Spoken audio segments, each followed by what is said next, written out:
अस्सलाम वालेकुम।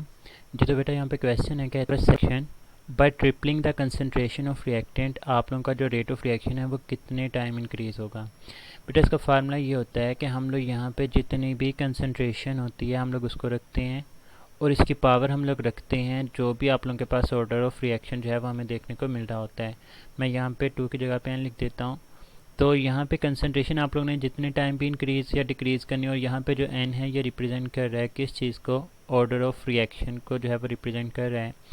तो अब क्वेश्चन के मुताबिक देखिए उसने कहा है कि कंसंट्रेशन को आप लोगों ने ट्रिपल करना है, मतलब मैं कंसंट्रेशन को 3 टाइम इंक्रीज़ करूँगा और ये सेकंड ऑर्डर रिएक्शन है तो मैं n की जगह पे 2 लिखूँगा तो 3 का स्क्वायर आप लोगों के पास है वो 9 आंसर देखने को मिलेगा।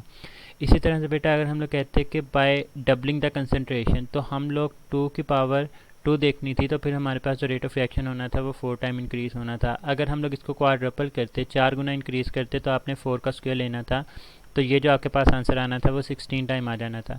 इसी तरह से अगर हमारे पास फर्स्ट ऑर्डर होता तो फर्स्ट ऑर्डर में क्या होता है कि कंसंट्रेशन की पावर हमारे पास 1 आ जाएगी, मतलब अगर मैं कंसंट्रेशन को 2 गुना बढ़ाऊंगा तो आपके पास रेट ऑफ रिएक्शन भी 2 गुना बढ़ेगा। अगर मैं कंसंट्रेशन को 3 गुना बढ़ाऊंगा तो आपके पास रेट ऑफ रिएक्शन भी 3 गुना बढ़ेगा। अगर मैं कंसंट्रेशन को 4 गुना करता हूँ तो आप लोगों के पास रेट ऑफ रिएक्शन भी 4 गुना ही जो है वो हमारे पास बढ़ जाता है। अगर हम लोग थर्ड ऑर्डर की बात करते हैं तो थर्ड ऑर्डर के लिए हमारे पास कंसंट्रेशन की पावर 3 जो है वो हमें देखने को मिलेगी। मतलब अगर मैं कहता हूँ कि मैं कंसंट्रेशन को डबल करता हूँ तो 2 की पावर 3 आपके पास आंसर 8 आ जाएगा। अगर मैं कहता हूँ कंसंट्रेशन को मैं 3 गुना बढ़ा रहा हूँ तो आपका जो रेट ऑफ रिएक्शन होगा वो 27 टाइम इंक्रीज़ हो जाएगा। अगर मैं कहता हूँ कि मैं जो कंसंट्रेशन है उसको 4 गुना इंक्रीज़ करता हूँ तो 4 की पावर जो क्यूब होगी हमारे पास 64 आ जाएगा। और अगर हम लोग ज़ीरो ऑर्डर रिएक्शन की बात करते हैं तो ये independent of concentration of reactant जो है वो हमें देखने को मिलती है। तो ये मैंने सारे के सारे सिनेरियो जो है वो आप लोगों के सामने रखे हैं। ज़ीरो में क्या होगा कि आप लोग जितनी मर्ज़ी बढ़ाते रहें वैल्यूज़, मतलब कंसंट्रेशन की पावर ज़ीरो।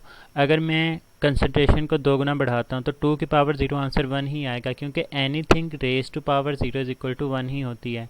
अगर मैं कंसंट्रेशन को 3 गुना बढ़ाऊंगा फिर भी आपके पास जो रेट ऑफ रिएक्शन है वो 1 ही रहेगा। अगर मैं 4 गुना बढ़ा दूँ फिर भी आपके पास जो रेट ऑफ रिएक्शन है वो 1 ही हमें देखने को मिल रहा होता है। तो इस क्वेश्चन का जो आंसर है, अब उसने सेकंड ऑर्डर के लिए कंसंट्रेशन को ट्रिपल किया था तो ये मैंने यहाँ पे सबसे पहले सेकंड ऑर्डर के लिए सिनेरियो लिखे हैं, तो वो हमारे पास जो है वो 9 टाइम्स इंक्रीज़ होगा, 8 टाइम जो है वो हमारे पास इंक्रीज़ नहीं हो रहा हो सके आपका। आप ये ऑर्डर ऑफ रिएक्शन के हिसाब से किस तरह से आप लोग कंसंट्रेशन को चेंज करें तो रेट ऑफ रिएक्शन चेंज होता है, ये कॉन्सेप्ट क्लियर हो चुका होगा।